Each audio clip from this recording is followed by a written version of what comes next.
Everybody get a good lunch? Well, let's get into this deal. You know, currents is a big old broad topic, but it does not matter. No matter where you fish, whether it's a man-made reservoir, it's got a hydro dam, whether it's a naturally flowing river up in the Great Lakes that flows through there, whether it's tidal water, whether it's a pond that the wind's blowing, there is current, and current affects bass.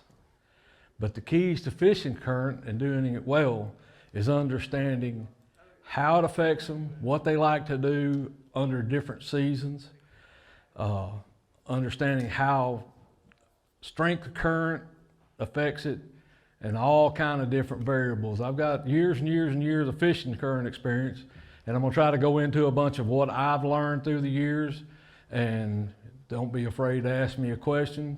Going through this thing, I ain't one of these guys that care if you stop me. But I've been on it. Growing up in Alabama, I've been very blessed because everything here is based on current. Most of our lakes that we have are all man-made reservoirs.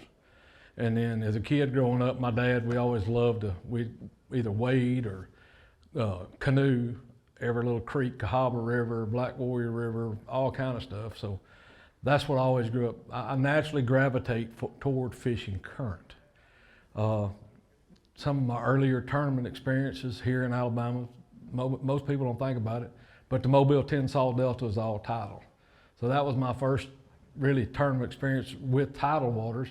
And if you could go back and pull up my career through all the tournaments, whether it's been in the California Delta, out there off the Sacramento River, whether it's been the Potomac or wherever it's been, the Sabine River, I'm generally, if we have a national tournament that's in tidal involved, I'll generally be somewhere in the top 25. And it's just because I love to fish current and I've gained some knowledge on how current affects bass.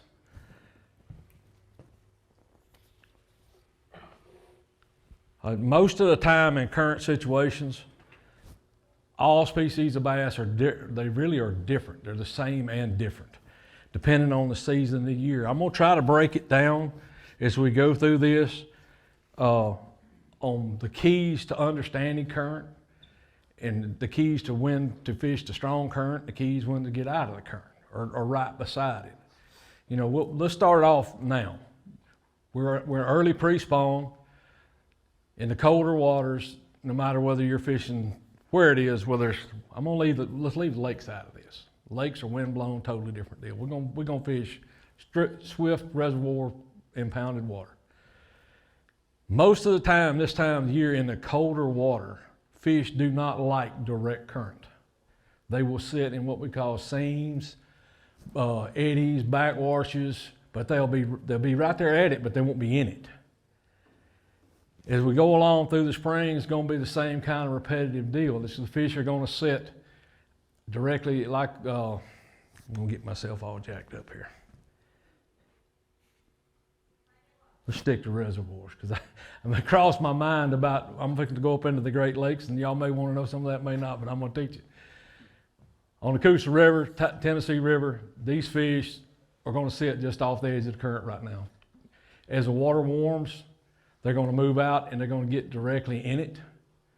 But then as they go into spawning, whether it's largemouth or spotted bass, they're going to sit in places that aren't affected by the current. They may not be 20 feet from it, but they're not going to be in it. They cannot spawn in it. And the way you want to locate that,